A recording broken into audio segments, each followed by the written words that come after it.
के साड़ी हमार इज्जता मुदैया तने बता दो कहाँ बार कन्हैया।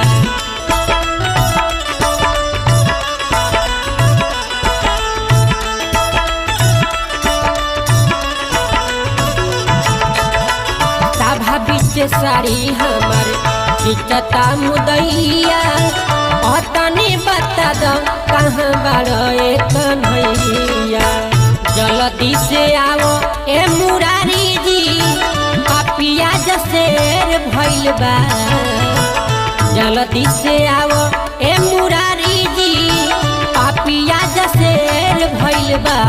लेके चक्र सुदर्शन भाव बायनेर भइल बा। लेके चक्र